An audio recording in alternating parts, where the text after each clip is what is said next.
Mi hijo me escribió: no esperes que cuide de ti cuando seas viejo. Tengo mi propia vida y mi propia familia.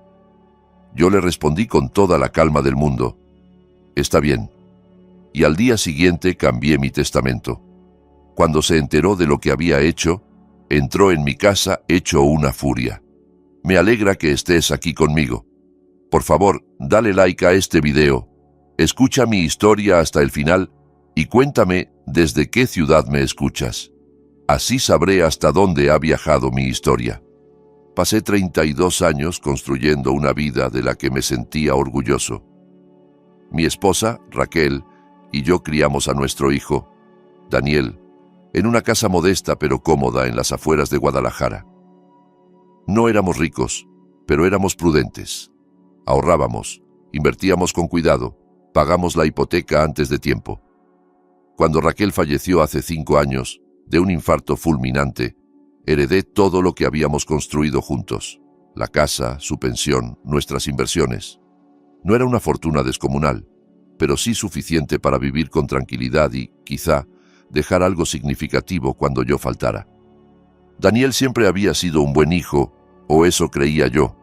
Llamaba con regularidad, venía a verme en las fiestas, traía a su esposa, Lucía, y a sus 2 hijos. Hacíamos comidas los domingos, celebrábamos cumpleaños. Yo los ayudaba cuando podía, cuidando a los niños, haciendo alguna que otra transferencia cuando necesitaban un techo nuevo o cuando el coche de Lucía se averiaba. ¿Estaba siendo un abuelo o estaba siendo utilizado? En aquel entonces no me hacía esa pregunta. La primera grieta apareció hace 6 meses. Daniel llamó con la voz tensa, al borde del colapso. Necesitaban $15,000, dijo, para gastos médicos. La madre de Lucía tenía cáncer y el seguro no cubría ciertos tratamientos. No lo dudé ni un segundo. Transferí el dinero al día siguiente, pero algo se me quedó clavado en la cabeza. En la siguiente comida, pregunté con toda naturalidad cómo seguía la madre de Lucía, cómo iba la recuperación. Ella me miró confundida y respondió: ¿recuperarse de qué? Daniel intervino rápido, diciendo que yo había entendido mal, que eran tratamientos preventivos. Pero el daño ya estaba hecho. Vi la mentira en sus ojos. Empecé a prestar atención de verdad. Noté cómo se endurecía la expresión de Lucía cuando mencionaba mi portafolio de inversiones. Cómo Daniel desviaba la conversación hacia mis planes para el futuro. Los comentarios casuales sobre que quizá era hora de pensar en una residencia. Te estás haciendo mayor, papá. ¿No sería más fácil para ti? Yo tenía 71 años y salía a correr 5 kilómetros todas las mañanas. ¿Con qué exactamente necesitaba ayuda? Entonces, llegó el mensaje que lo cambió todo. Estaba tomando café en la cocina, con la luz de la mañana entrando por las ventanas que Raquel había instalado con sus propias manos, cuando sonó mi teléfono. Era Daniel. Sonreí, pensando que sería una foto de mis nietos. En cambio, leí esas palabras que sentí como una bofetada. No esperes que cuide de ti cuando seas viejo. Tengo mi propia vida y mi propia familia. Me temblaron las manos. Lo leí una y otra vez. No había contexto, ninguna discusión previa. Hacía apenas 3 días habíamos cenado juntos y todo parecía normal. ¿Qué había desencadenado aquello? ¿O ese resentimiento llevaba años cocinándose en silencio detrás de sonrisas bonitas y visitas navideñas? Me quedé sentado casi 1 hora, viendo cómo el café se enfriaba en la taza. ¿Cómo se responde a algo así? ¿Suplicando? ¿Pidiendo perdón por ser una carga que ni siquiera había pedido ser? ¿Defendiéndome de acusaciones que no entendía? No iba a hacer nada de eso. Respiré hondo, enderecé la espalda como a Raquel le gustaba verme hacer y escribí 2 palabras. Está bien. Solo eso. Nada más. Pulsé enviar y dejé el teléfono sobre la mesa. El corazón me latía con fuerza, pero las manos ya no me temblaban. Si Daniel quería trazar esa línea en la arena, yo la respetaría. Pero el respeto funciona en las 2 direcciones, ¿no? Aquella misma tarde llamé a mi abogado, Tomás Herrera. Habíamos trabajado juntos cuando murió Raquel, actualizando mi testamento y organizando la herencia. Tomás, le dije cuando contestó, necesito revisar mi testamento. ¿Puedes hacerme un hueco esta semana? Por supuesto, Claudio. ¿Está todo bien? Todo está perfectamente claro, respondí. Y lo estaba, por primera vez en meses, quizá en años. Vi mi situación con una claridad absoluta. No iba a ser el plan de jubilación de nadie, ni el premio mayor de nadie. Si Daniel tenía su propia vida y su propia familia, entonces yo tenía mi propia vida y mi propio legado que decidir. Pasé los 2 días siguientes pensando con calma qué quería hacer. ¿Quién merecía realmente lo que había construido en toda una vida? La respuesta llegó más fácil de lo que esperaba. Escribí notas, hice listas, investigué fundaciones y organizaciones.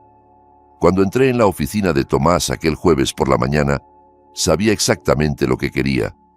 Lo que no sabía era que Daniel aún tenía acceso a uno de mis estados de cuenta a través de una vieja cuenta mancomunada que habíamos abierto años atrás, por si acaso.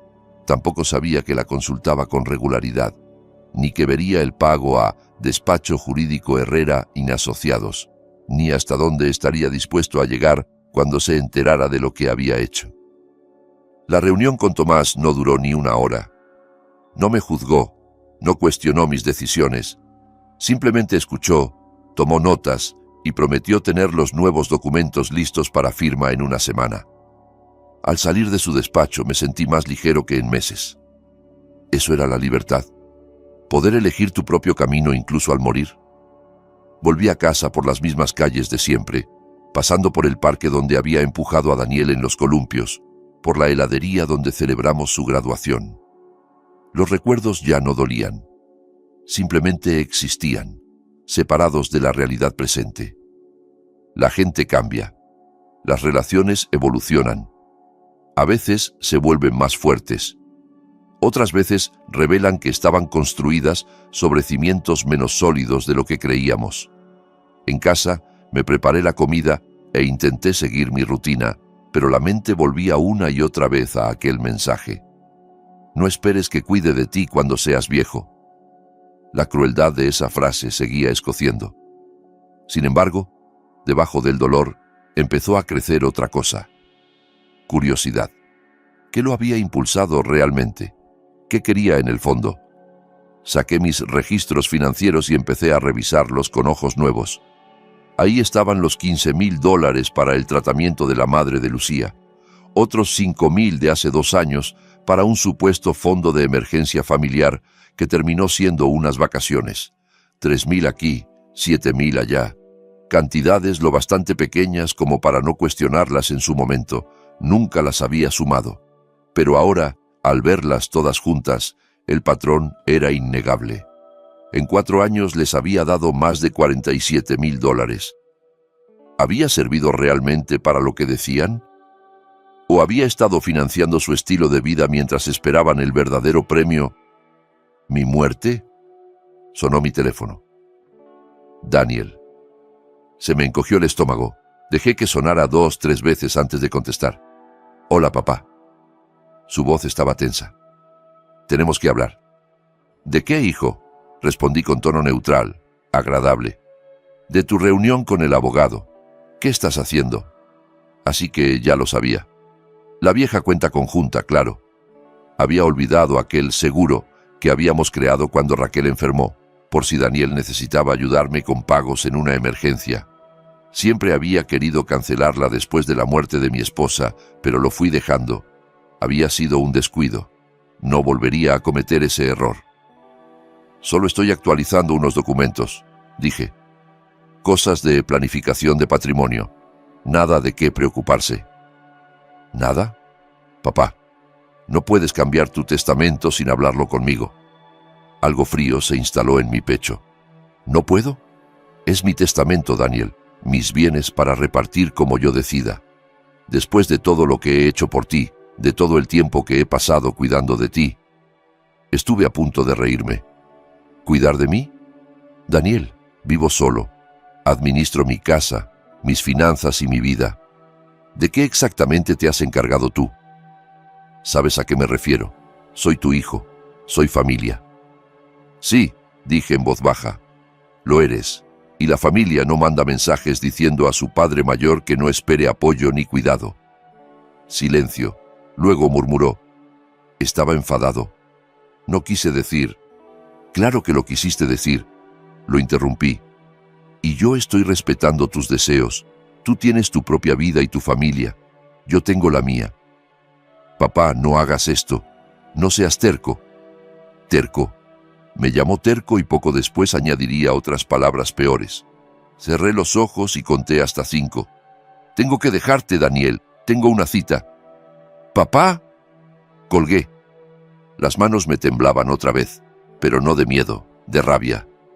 De darme cuenta de que llevaba años siendo manipulado por alguien a quien había criado, amado y por quien había sacrificado tanto.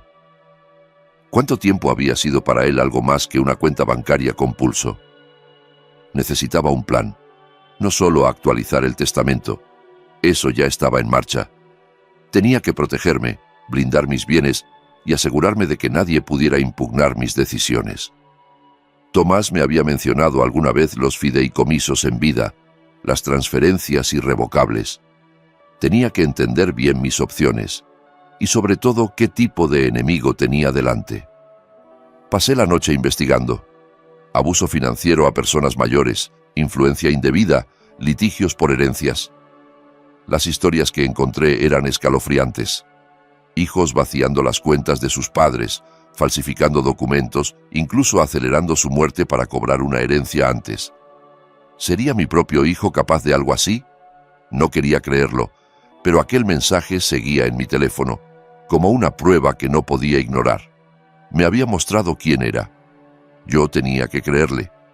Para medianoche ya tenía esbozado un plan, documentarlo todo, guardar registros, construir un caso si hiciera falta y hacer cambios estratégicos para proteger lo mío y destinarlo a personas y causas que realmente lo merecieran.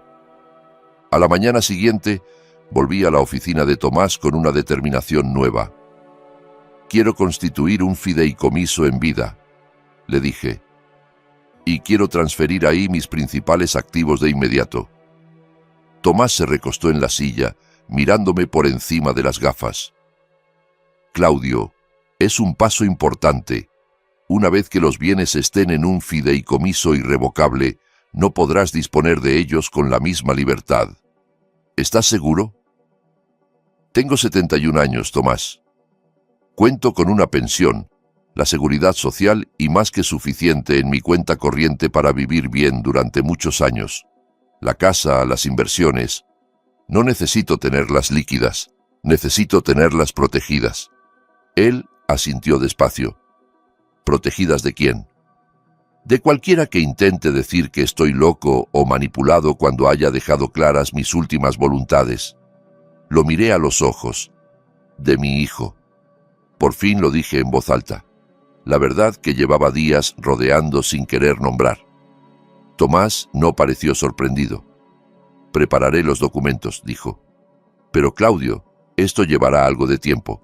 Y si Daniel tiene acceso a tu información financiera, cierro esa cuenta hoy mismo, abriré una nueva en otro banco, no volverá a haber un solo movimiento. Bien, pero prepárate. Cuando vea las transferencias al fideicomiso, sabrá que algo importante ha pasado. Que lo sepa, contesté. No me escondo, solo protejo lo que es mío. Salí del despacho de Tomás y fui directamente al banco donde Raquel y yo habíamos tenido nuestras cuentas durante 30 años. Cerré la cuenta mancomunada con Daniel, abrí una nueva solo a mi nombre y pedí que trasladaran allí todos mis pagos automáticos. La directora, a la que conocía desde hacía años, hizo los trámites con eficacia, pero me miró con cierta preocupación. «Señor Morales, ¿está todo bien? No es habitual cerrar cuentas así». «Todo está bien», sonreí. «Solo estoy simplificando mis finanzas». Ella no pareció convencida. Para el jueves de esa misma semana, los documentos del fideicomiso estaban listos. Tomás trabajó rápido y agradecí su discreción. El fideicomiso en vida de Claudio Morales pasaría a ser titular de mi casa, mis inversiones y mis ahorros. Todo excepto la cuenta corriente que necesitaba para gastos diarios. Los beneficiarios los elegí con cuidado. Un fondo de becas en la universidad donde había estudiado Raquel, el refugio de animales donde adoptamos a nuestro perro Max, el hospital infantil de la ciudad y un pequeño legado para mi sobrina Carla, que siempre se había mantenido en contacto sin pedirme jamás nada. El nombre de Daniel no aparecía en ningún sitio. Firmé los papeles en el despacho de Tomás, con su asistente y su secretaria como testigos. Cuando terminamos, Tomás me estrechó la mano. Las transferencias tardarán alrededor de una semana. Después de eso, estos bienes quedan bloqueados. No podrás cambiar los beneficiarios sin deshacer todo el fideicomiso. Lo entiendo, dije. Es exactamente lo que quiero. Gracias, Tomás. Aquella noche Daniel volvió a llamar. No respondí. Llamó 3 veces más. A la quinta, por fin contesté. ¿Dónde has estado?, me soltó con un tono cargado de ansiedad. Llevo días intentando hablar contigo. He estado ocupado, respondí con calma. ¿Qué necesitas, Daniel? ¿Qué necesito? Papá, tu cuenta del banco ha desaparecido. Intenté entrar para revisar tus finanzas y ya no existe. Así que me estaba vigilando con regularidad. Aquello me dolió como un golpe físico, no solo el control, sino el descaro. La cerré, dije. Era hora de reorganizar mis cuentas. ¿Reorganizar? Papá, ¿qué está pasando? Primero el abogado, ahora esto. ¿Estás enfermo? ¿Te pasa algo? ¿Estaba enfermo? Esa preocupación, hace una semana, me habría enternecido. Ahora solo escuchaba el miedo que se escondía detrás. Miedo a que la herencia se le estuviera escapando de las manos. Estoy perfectamente bien, Daniel. Solo estoy poniendo mis cosas en orden. Es lo que hace un adulto responsable. Estás actuando paranoico, papá, insistió. ¿Quién te está llenando la cabeza? ¿Quién te está diciendo cosas de mí? La única persona que me dijo algo sobre ti fuiste tú mismo, contesté en voz baja. ¿Te acuerdas? No esperes que cuide de ti cuando seas viejo. Tengo mi propia vida y mi propia familia. Te dije que fue por estrés. No lo sentía de verdad. Claro que lo sentías, y yo estoy respetando tus límites. No quieres la responsabilidad de cuidar de mí. Perfecto. Eso también significa que no tendrás los beneficios. ¿Qué beneficios? ¿De qué hablas? Buenas noches, Daniel. Colgué antes de escuchar su respuesta. Ya no me temblaban las manos. El corazón no se disparaba. Me sentía sereno, lúcido. Por primera vez en mis 71 años, me estaba poniendo a mí mismo en primer lugar, y se sentía como salir a la superficie después de estar demasiado tiempo bajo el agua. 2 días después, un sábado por la mañana, estaba en el jardín podando mis rosales cuando escuché un coche frenar en seco en la entrada. Una puerta se cerró de golpe. Pasos rápidos fueron acercándose. No tuve tiempo ni de incorporarme cuando Daniel entró por la verja del jardín, rojo de rabia. ¿Se puede saber qué demonios has hecho?, gritó. Dejé las tijeras con cuidado y lo miré. Baja la voz. Los vecinos pueden oírte. Me da igual los vecinos. Acabo de hablar con el banco. Me dijeron que has transferido casi todo. Todo, papá. ¿Dónde está ese dinero? En un fideicomiso, y no es asunto tuyo. ¿Cómo que no es asunto mío? Se acercó más, imponiéndose. Ese dinero se suponía que iba a ser mío. Mamá trabajó toda su vida para eso. Mamá trabajó toda su vida para nosotros, lo corregí. Para nuestra familia, para nuestra vida juntos. Ella ya no está. Y ahora es mi dinero, mío, para hacer con él lo que considere. No puedes hacer esto. Voy a impugnarlo. Demostraré que no estás en tus cabales. Entonces me incorporé, mirándolo a los ojos. Inténtalo. Tengo informes médicos que demuestran que estoy en perfecto estado. Tengo testigos de que mis decisiones son conscientes. Tengo documentación de cada paso que he dado. ¿Tú qué tienes, Daniel? Un mensaje donde me dices que no cuente contigo. Se quedó pálido. No lo entiendes. Necesitamos ese dinero. Llevamos años contando con él. ¿Para qué lo necesitas con tanta urgencia?, pregunté. ¿Qué es eso tan importante? No respondió. Solo me sostuvo la mirada. Y en ese instante lo vi todo con brutal claridad. El cálculo, el resentimiento, la verdad fea de en qué me había convertido para él. No era su padre, era su plan de jubilación. «¡Lárgate de mi casa!», dije en voz muy baja. «Y no vuelvas si no te invito».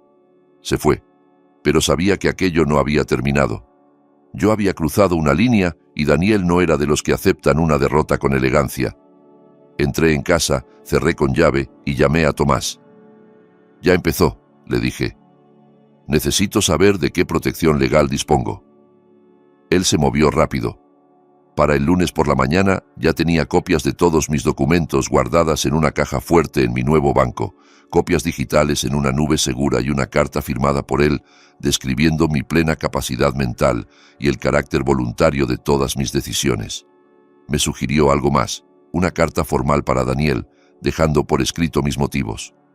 «Si esto llega a un juicio», me explicó, «ayuda a tener un registro claro de tu razonamiento. Sin emoción, solo hechos». Pasé el martes por la tarde escribiendo esa carta. Me resultó más duro de lo que imaginaba. ¿Cómo le explicas a tu propio hijo que te ha fallado sin sonar resentido? ¿Cómo conviertes una traición en lenguaje jurídico? Al final, lo dejé sencillo. Daniel, por medio de esta carta, dejó constancia de que yo, Claudio Morales, en pleno uso de mis facultades, he decidido constituir un fideicomiso en vida y designar beneficiarios según mi voluntad. Esta decisión se basa en tu negativa expresa a asumir cualquier tipo de cuidado o apoyo hacia mí en mi vejez, tal como me escribiste el día. Respeto tu derecho a priorizar a tu familia y yo ejerzo el mío a priorizar mi legado. Esto no es un castigo, es autoprotección. La firmé ante notario en el banco. El miércoles Daniel volvió, esta vez acompañado de Lucía. Escuché el coche al llegar sobre las 2 de la tarde. Yo estaba leyendo en la sala, con una taza de té ya fría en la mesa. Cuando sonó el timbre pensé en no abrir, pero esconderme solo retrasaría lo inevitable. En el porche, Lucía llevaba un abrigo caro que estaba casi seguro de haber ayudado a pagar con alguno de esos préstamos de emergencia. Su sonrisa era tensa, medida. «Claudio, tenemos que hablar», dijo. «¿Podemos pasar?» «No», respondí. «Podemos hablar aquí». «Papá, no seas ridículo», saltó Daniel. «No estoy siendo ridículo. Llegasteis a mi casa sin avisar, irrumpiste en mi jardín gritando y ahora esperáis hospitalidad. Decid lo que tengáis que decir desde el porche». La sonrisa de Lucía se resquebrajó. «Está bien, venimos porque estamos preocupados por ti. Daniel me contó los cambios repentinos que has hecho con el dinero y, sinceramente, nos inquieta. A tu edad, la gente puede ser vulnerable a estafas, a manipulaciones». «¿Estás sugiriendo que me han estafado?» «Lo que decimos», intervino Daniel, «es que no estás pensando con claridad. Papá, nunca has tomado decisiones tan impulsivas. Mover todo tu dinero, dejarnos fuera. No os he dejado fuera de nada a lo que tuvierais derecho». Respondí. «Os dejasteis fuera solos cuando me dejaste claro que yo era una carga que no querías». «Yo nunca dije eso». Saqué el móvil, abrí el mensaje y se lo mostré. «Vuelve a leerlo. No esperes que cuide de ti cuando seas viejo. Tengo mi propia vida y mi propia familia. Tus palabras, Daniel». Fechadas, con hora. Guardadas. Los ojos de Lucía se agrandaron. Miró a Daniel. «¿Tú enviaste eso?» Él se sonrojó. Estaba enfadado. Él me había estado presionando con el tema del dinero para el techo y yo acababa de perder un cliente y... Da igual. Es mi padre. No puede simplemente desheredarme. «En realidad», dije con calma, «sí puedo. Y ya lo he hecho. No por rencor, Daniel, sino por respeto a mí mismo. Tú dejaste muy claro lo que significaba nuestra relación para ti. Yo solo estoy honrando eso». «Esto va del dinero», dijo Lucía de pronto, con la voz muy fría. Crees que solo nos importa el dinero. Hemos estado ahí para ti. Te visitamos, te llamamos, te incluimos en nuestras vidas. Venís 4 veces al año, respondí. Llamáis cuando necesitáis algo. Me incluisteis mientras financiaba vuestra vida. La miré directamente. Por cierto, ¿cómo está tu madre? ¿Ya recuperada de ese tratamiento contra el cáncer que pagué? Se quedó en silencio. Daniel le agarró del brazo. No tenemos por qué escuchar esto. Papá, tienes una semana para pensártelo. Una semana para revertir estos cambios absurdos. Si no lo haces, contactaré con un abogado. Pediré que te declaren incapaz. Impugnaré ese fideicomiso. Haré que todo el mundo sepa lo que estás haciendo. Adelante, dije. Yo también tengo abogado. Muy bueno, además. Y tengo documentación que no podrás combatir. Informes médicos, declaraciones de testigos, un historial de tus intentos de aprovecharte de mí. Pruébame, Daniel, por favor. Se fueron. Lucía lloraba. Daniel estaba serio, con la mandíbula apretada. Los vi marcharse y no sentí nada. Ni satisfacción, ni arrepentimiento. Solo una determinación tranquila. Pero esa noche, en la cama, el miedo se coló por alguna grieta. ¿Y si de verdad iba con un abogado? ¿Y si convencía a un juez de que yo no estaba en mis cabales? Conocía historias de padres ancianos a quienes los hijos les arrebataban la tutela y el control absoluto de su vida. ¿Podía eso ocurrirme a mí? Dormí poco.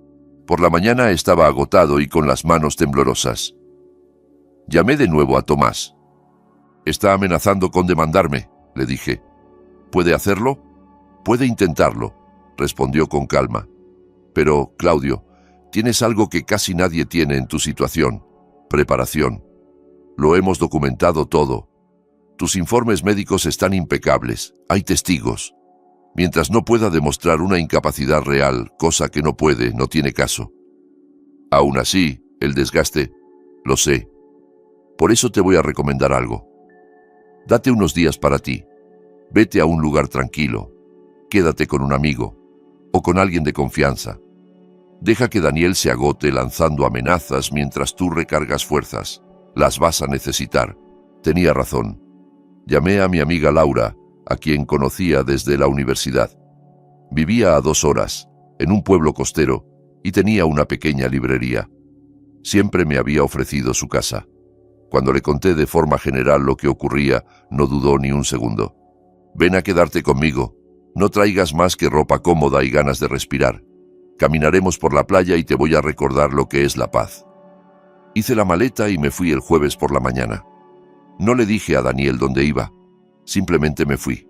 Durante 3 días caminé por la playa, ayudé a Laura en la librería, leí novelas que llevaba años posponiendo, dormí profundo, sin pesadillas, y recordé quién era yo, más allá de ser el papá de Daniel. Era Claudio, un hombre que había construido una vida, que había amado, que había sobrevivido a la pérdida y que merecía respeto. Cuando regresé a casa el domingo por la tarde, me sentía listo para lo que viniera. Me esperaba una carta bajo la puerta, no en el buzón, evidentemente dejada a propósito. Papel caro, la letra de Lucía. Querido Claudio, espero que puedas perdonar el arranque de Daniel. Está bajo mucho estrés en el trabajo, y cuando se estresa dice cosas que no siente. Los dos sabemos cuánto te quiere. Queremos arreglar esto. Nos gustaría invitarte a cenar este viernes en tu restaurante favorito. Hablemos como familia, no como enemigos. Te extrañamos. Los niños te extrañan. Carlos no para de preguntar por qué el abuelo ya no viene. Por favor, danos la oportunidad de arreglar las cosas. Con cariño, Lucía. La leí 2 veces. La manipulación era tan transparente que casi resultaba insultante. Invocar a los nietos, apelar a mis emociones, convertir la crueldad de Daniel en una simple reacción al estrés, insinuar que yo era el que estaba creando el conflicto. Era una clase magistral de chantaje emocional. El viejo Claudio habría dudado. Habría pensado, a lo mejor estoy exagerando, quizá debería escucharlos. El nuevo Claudio, el que acababa de pasar 3 días recordando su propio valor, Simplemente guardó la carta en una carpeta llamada Documentación y anotó la fecha. 2 días después llegaron flores, 2 docenas de rosas con una tarjeta. Papá, lo siento, hablemos. Daniel. Le hice una foto a la tarjeta, la añadí a la carpeta y llevé las flores a la residencia de ancianos de la esquina. El personal se puso feliz. No mencioné de quién venían. Entonces empezaron las llamadas, ya no de rabia, sino de súplica. Lucía llamó primero, con la voz suave, conciliadora. Claudio, por favor, cometimos errores. ¿No podemos superar esto? La familia se supone que se perdona. Y también se supone que se respeta, respondí. Que se trata con dignidad, que no se ve al otro como un cajero automático. Eso no es justo. Nosotros nunca... Lucía, tengo registros de cada peso, me corregí. De cada dólar que os he dado en los últimos 4 años. 47.000. Para emergencias que nunca terminasteis de explicar. ¿Quieres que los revisemos juntos? Colgó. Daniel lo intentó después. Su enfoque fue distinto, dolido, confundido. Papá, no entiendo qué te ha pasado. Has cambiado. Ya no eres la persona que me crió. Tienes razón, dije. La persona que te crió era una alfombra. Alguien que ponía las necesidades de todos por encima de su propia dignidad. Ese ya no soy yo. Eso es. Papá, por favor, solo cenemos juntos una vez. Si después sigues pensando igual, lo acepto. Pero danos una oportunidad. Estuve a punto de decir que sí, no porque le creyera, sino porque estaba cansado. Decir no una y otra vez agota. Y porque una parte de mí todavía quería creer que mi hijo podía cambiar. Pero entonces recordé aquel mensaje. El desprecio puro destilado en esas líneas me había mostrado la verdad. ¿Por qué dudaba de lo que había visto? No, Daniel, hasta aquí hemos llegado. Tú tomaste tu decisión. Yo estoy tomando la mía. ¿Te vas a arrepentir? ¿Eso es una amenaza? Silencio. Es una predicción. Colgó. Me quedé sentado en la cocina, las manos entrelazadas sobre la mesa, respirando despacio. ¿Estaba haciendo lo correcto o estaba dejando que el orgullo destruyera lo que quedaba de mi familia? Llamé a Laura. Le conté la historia entera. Las cartas, las flores, las llamadas. Te están desgastando a propósito, me dijo. Es una táctica clásica de manipulación.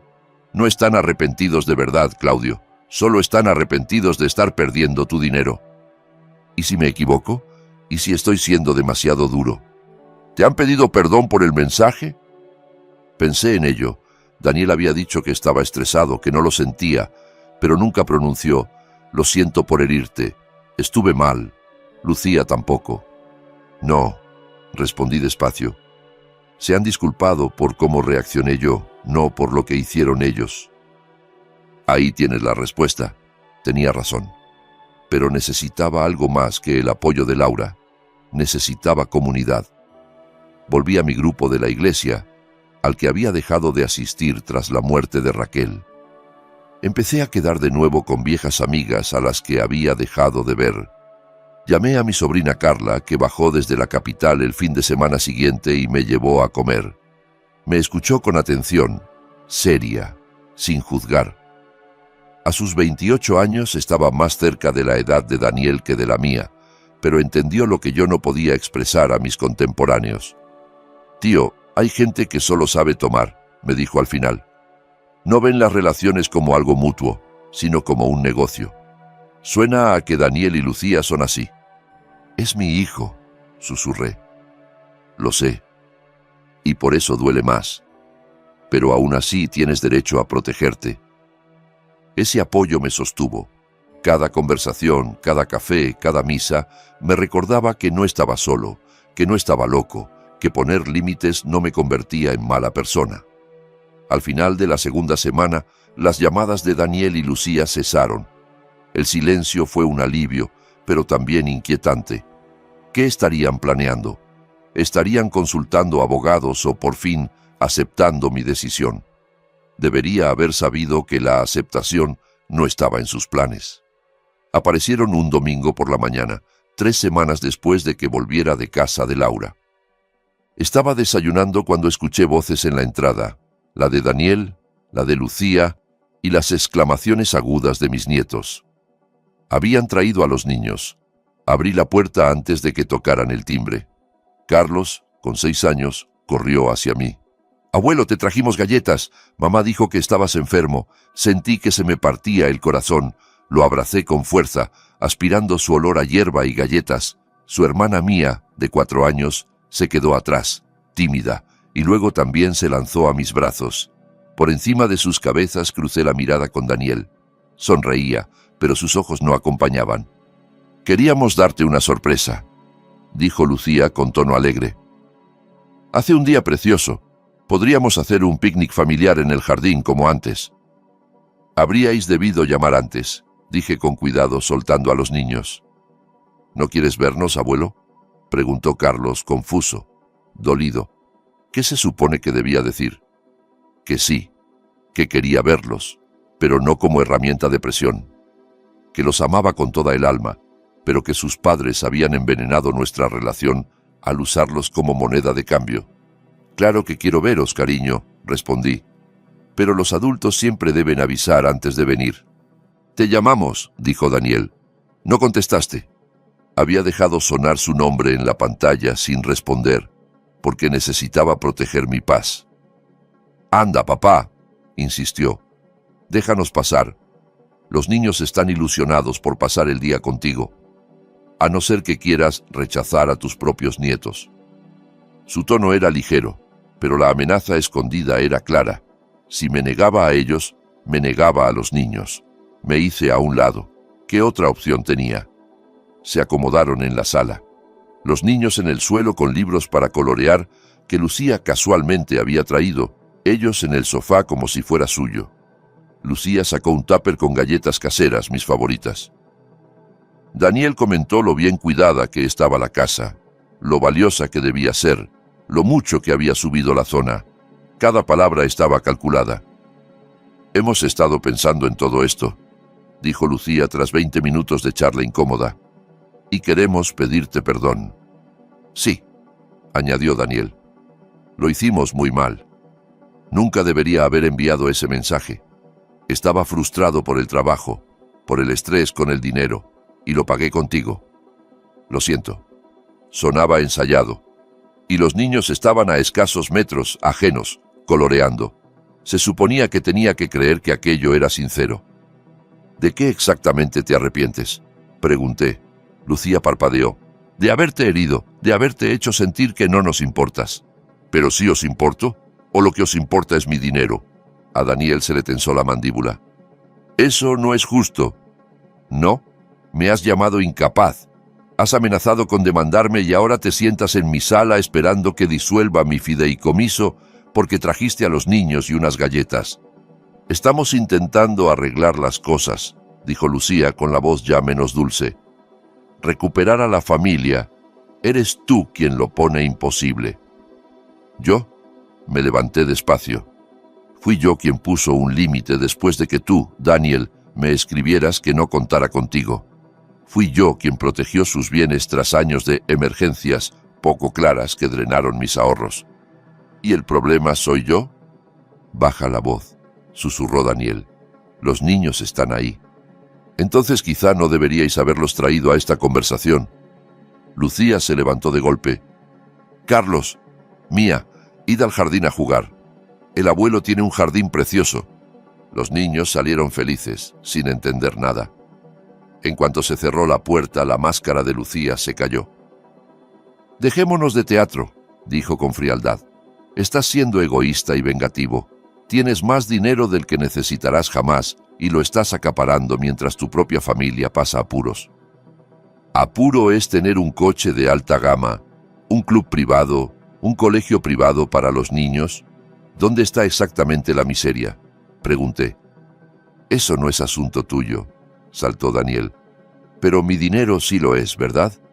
Somos tu familia. Después de todo lo que hemos hecho por ti». Dime una sola cosa que hayas hecho por mí en 5 años que no tuviera como motivación tu futura herencia. Lo reté. No supieron qué decir. El silencio fue demoledor. Esto es lo que va a pasar, dijo Daniel por fin, con voz baja y peligrosa. Vas a llamar a tu abogado. Vas a cancelar ese fideicomiso. Vas a restituir nuestra herencia y lo harás antes de que acabe el mes. ¿Y si no?, pregunté. «O no volverás a ver a tus nietos», contestó Lucía, tranquila, como si comentara el clima. «Nos mudaremos si hace falta. Les diremos que tú no querías verlos, que elegiste el dinero antes que la familia». Sentí como si me golpearan en el estómago. Mis nietos. La idea de no volver a ver la sonrisa de dientes separados de Carlos, de no escuchar la vocecita desafinada de Mía cantando, me cortó la respiración, pero incluso entre el dolor reconocí la maniobra, el arma definitiva. Estaban dispuestos a sacrificar la relación de sus propios hijos conmigo con tal de conseguir dinero. «Lárguense», dije en voz baja. «Papá, fuera de mi casa ahora mismo. Y si vuelven a usar a esos niños como herramienta para presionarme, lo dejaré todo por escrito. Me aseguraré de que cualquier juez que lo lea entienda qué clase de padres son». La cara de Daniel se puso morada de rabia. «Te vas a arrepentir, te lo prometo». Lo único de lo que me arrepiento es de no haber visto quién eras en realidad hace años. Se marcharon, arrastrando a los niños del jardín casi sin despedirse. Alcancé a oír a Carlos preguntar: «¿Pero abuelo?», antes de que su voz se perdiera tras el portazo. Me quedé mirando el vacío, temblando entero. ¿Acababa de perder a mis nietos? ¿De verdad Daniel cumpliría su amenaza? El mero pensamiento me revolvió tanto que corrí al baño y vomité solo bilis. Pero debajo del miedo ardía algo más: furia. ¿Cómo se atrevían? ¿Cómo se atrevían a usar a esos niños como peones? No pensaba ceder, no podía, porque si lo hacía, ¿qué mensaje les estaba dando? Que podían manipularme, que las amenazas funcionaban, que podían tratarme como quisieran mientras tuvieran a los niños como rehenes. Ni hablar. Llamé a Tomás. «Acaban de amenazar con impedirme ver a mis nietos si no revoco el fideicomiso», respondió sin vacilar. «Anótalo todo. Escribe literalmente lo que se dijo. Si llegan a cumplirlo, quizá podamos usarlo en un futuro en temas de visitas o incluso de custodia». La palabra custodia me aceleró el pulso, pero tenía razón. Aquello ya no era solo una pelea familiar, era una guerra. Y las guerras se ganan siendo más inteligente, no solo más duro. 3 semanas después llegó la carta del abogado de Daniel. No era Tomás, sino un despacho del centro, famoso por litigios familiares agresivos. «Señor Morales, nuestro cliente, Daniel Morales, ha solicitado nuestros servicios para revisar su situación de competencia mental y sus recientes decisiones financieras tomadas bajo posible coacción o capacidad disminuida. Le solicitamos respetuosamente que se someta a una evaluación psiquiátrica independiente». La leí con calma, sentado en la cocina con mi café. Así que ese era el siguiente paso. Bien. Llamé a Tomás. «Van a por la incompetencia. Quieren una evaluación psiquiátrica». «Perfecto», dijo, casi contento. «Claudio, eres una de las personas más lúcidas que conozco. Vas a pasar cualquier prueba que te pongan y su caso se vendrá abajo. Pero hay que ser estratégicos. Acepta la evaluación, pero insistimos en que la haga alguien de una lista aprobada por el juzgado. Nosotros controlamos el proceso». En una semana estaba sentado frente a la doctora Patricia Hernández, psiquiatra forense especialista en casos de capacidad en personas mayores. Profesional, meticulosa, imposible de impresionar con historias sentimentales. Durante 3 horas me preguntó por mi historia de vida, mis estudios, mis decisiones financieras, mi relación con Daniel. Me hizo pruebas de memoria, ejercicios lógicos, evaluaciones cognitivas. Revisó mis informes médicos. Entrevistó a mi doctora. Cuando terminamos, hizo unas anotaciones y me miró directamente. «Señor Morales, enviaré mi informe formal al juzgado, pero puedo adelantarle algo. No hay absolutamente ninguna evidencia de deterioro cognitivo, capacidad disminuida o influencia indebida. Sus decisiones, aunque poco habituales desde el punto de vista de la dinámica familiar, son racionales y están bien fundamentadas. Gracias, respondí. Y, off the record, añadió, he visto este patrón muchas veces. Hijos adultos que se han colocado como herederos naturales reaccionan muy mal cuando los padres ejercen su autonomía. Lo que está viviendo es una forma de abuso financiero hacia personas mayores, solo que al revés. Están intentando forzarle para que ceda. Sus palabras pusieron nombre a algo que yo solo había sentido como un nudo en el estómago. La audiencia de capacidad se fijó para el 15 de noviembre, en un juzgado de familia gris que olía a madera vieja y nervios. Daniel y Lucía se sentaron al otro lado con su abogado, un hombre engominado en un traje carísimo. No me miraron. Yo me senté con Tomás, con mi mejor traje, el pelo recogido y las manos tranquilas. El abogado de Daniel habló primero. Pintó el cuadro de un viudo vulnerado por el duelo, aislado y frágil, tomando decisiones erráticas sin consultar con su única familia. Insinuó que Tomás me había influenciado. Sugirió un inicio de demencia. Tomás lo escuchó todo impasible. Luego subió al estrado la doctora Hernández y destrozó su relato en 15 minutos. Detalló mis puntuaciones perfectas en las pruebas cognitivas, mi comprensión total de mi situación financiera, mi capacidad para explicar la lógica detrás de cada movimiento.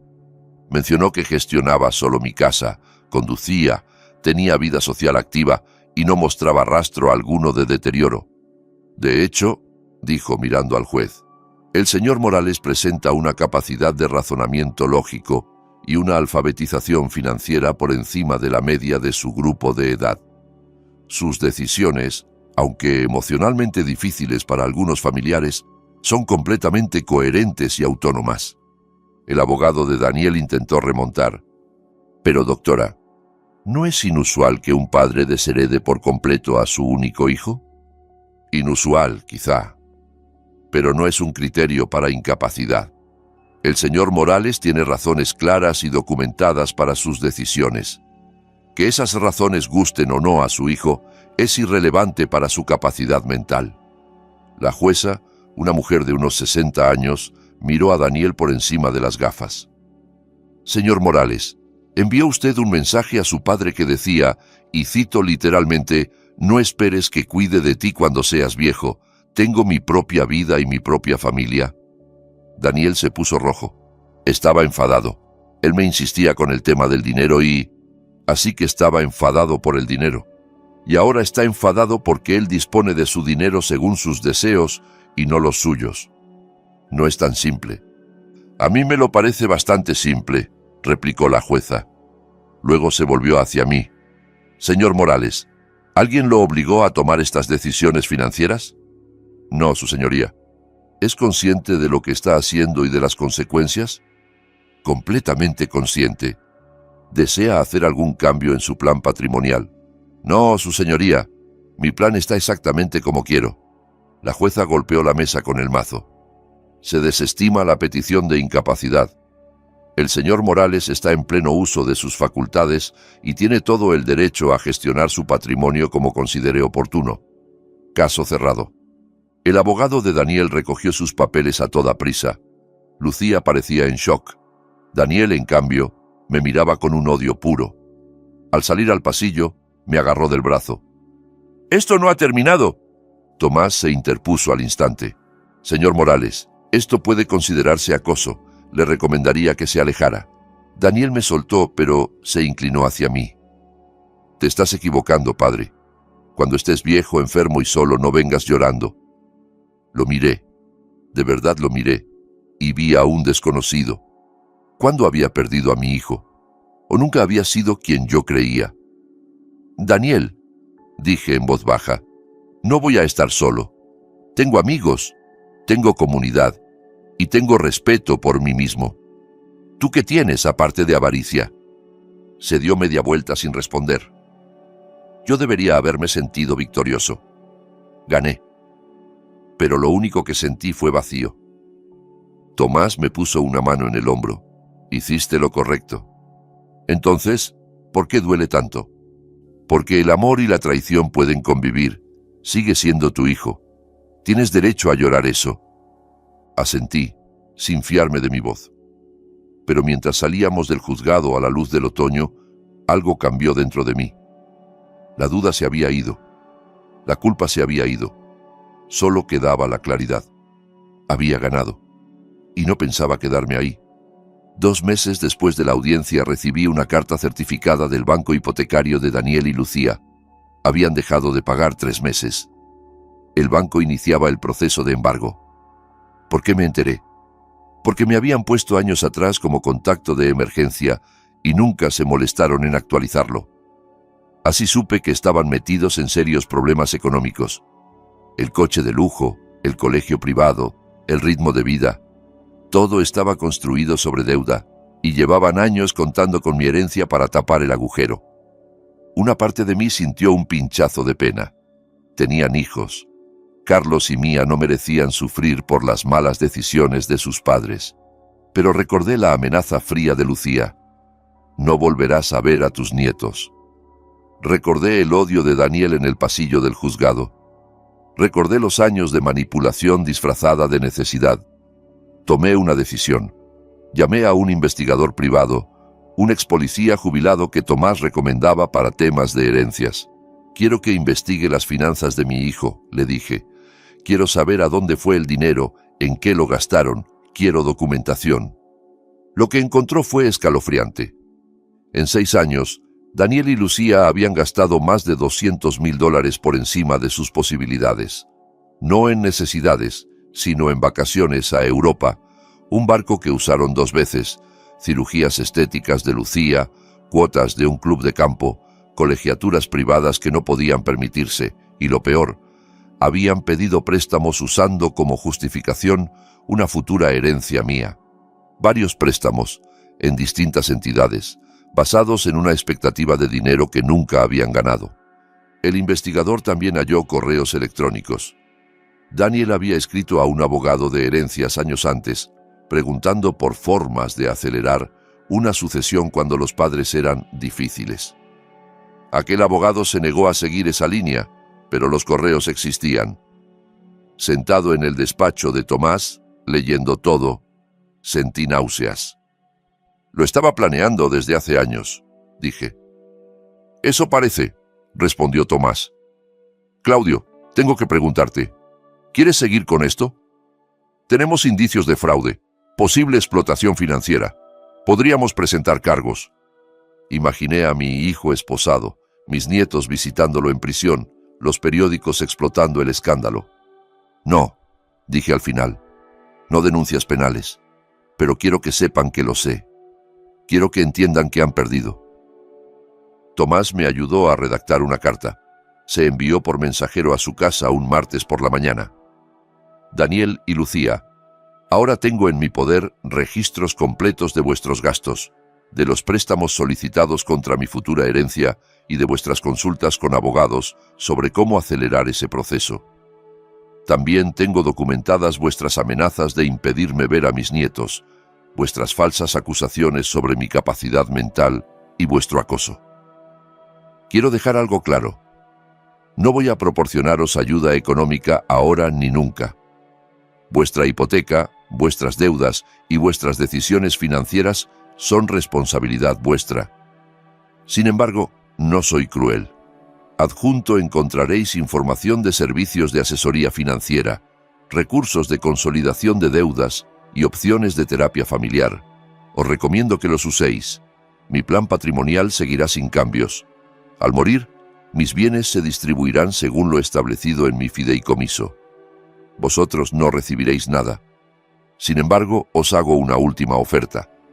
Si en algún momento decidís pedir perdón de verdad, no porque queráis algo, sino porque de verdad entendéis el daño que habéis causado, y si estáis dispuestos a reconstruir una relación basada en el respeto y no en el dinero, mi puerta estará abierta.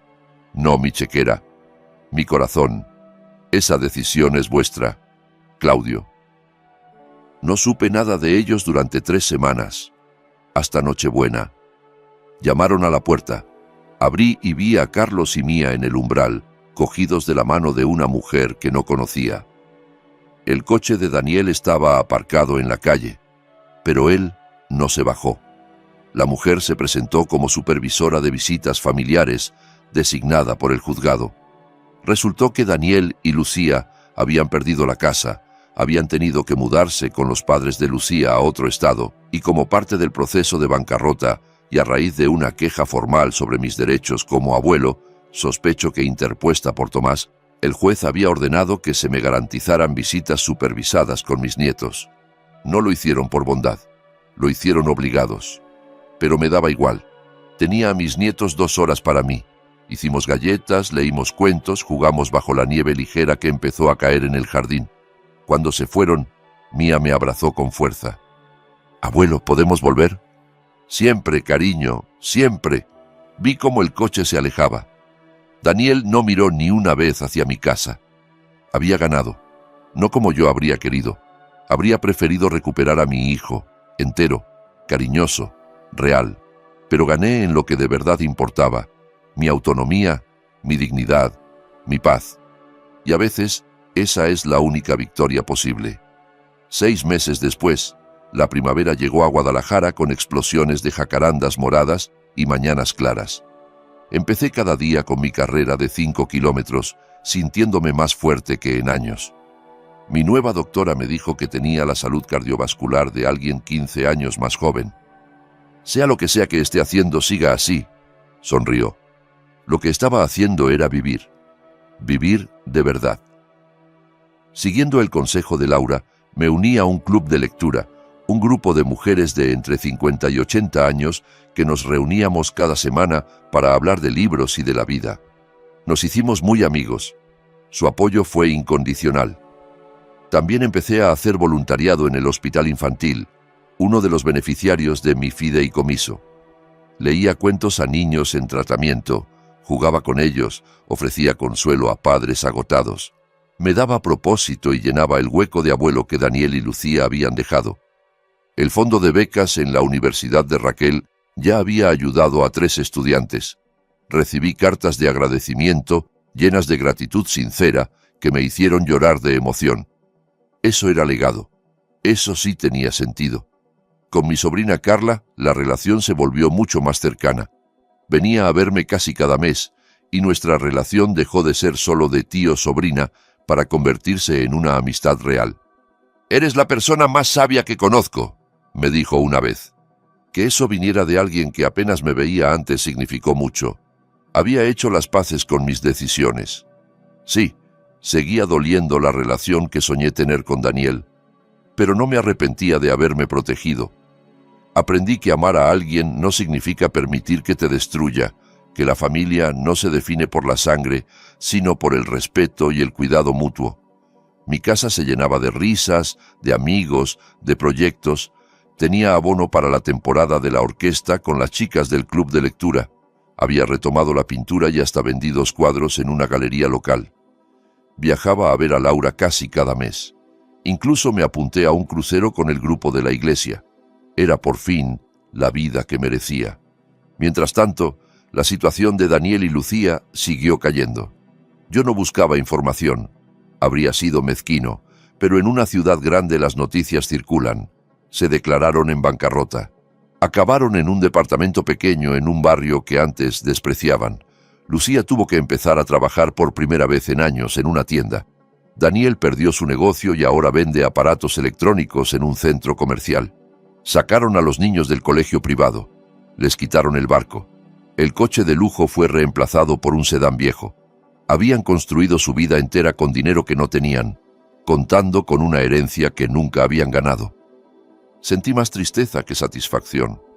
Me entristecía que hubieran desperdiciado años persiguiendo estatus en lugar de construir relaciones reales. Me dolía que mis nietos sufrieran las consecuencias de la avaricia de sus padres.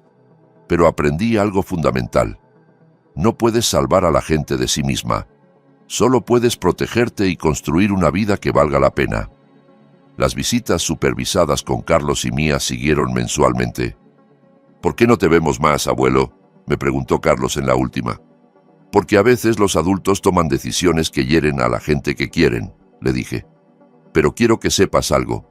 Yo te voy a querer siempre, siempre. Y cuando me necesites, aquí estaré. Incluso cuando seamos grandes. Especialmente cuando seáis grandes. Cuando cumplan 18 años, cada uno encontrará una carta esperándoles, explicando todo, ofreciéndoles ayuda para sus estudios y asegurándoles que siempre fueron queridos. No por un abuelo desesperado por comprar cariño, sino por un hombre que se valoró lo suficiente como para exigir respeto y que espera que ellos aprendan a hacer lo mismo. Ahora, mirando hacia atrás, entiendo lo que aquel mensaje me dio, aunque viniera envuelto en dolor. Libertad. Libertad para ver con claridad, para elegir por mí mismo, para construir una vida basada en la dignidad y no en la obligación. Aprendí que poner límites no es crueldad, es supervivencia. Que puedes amar a alguien y aún así negarte a ser manipulado. Que la verdadera familia se construye con respeto, no con lazos de sangre. Mi legado no está en una cuenta que alguien herede. Está en los estudiantes que podrán estudiar, en los niños enfermos que recibirán consuelo, en las relaciones que construí sobre el cuidado mutuo. Y ahora te pregunto a ti, ¿qué harías si alguien a quien amas solo te ve como un cheque al portador? ¿Tendrías el valor de alejarte? Gracias por escuchar mi historia. Ojalá le dé fuerzas a alguien para escogerse a sí mismo, porque mereces respeto. Siempre.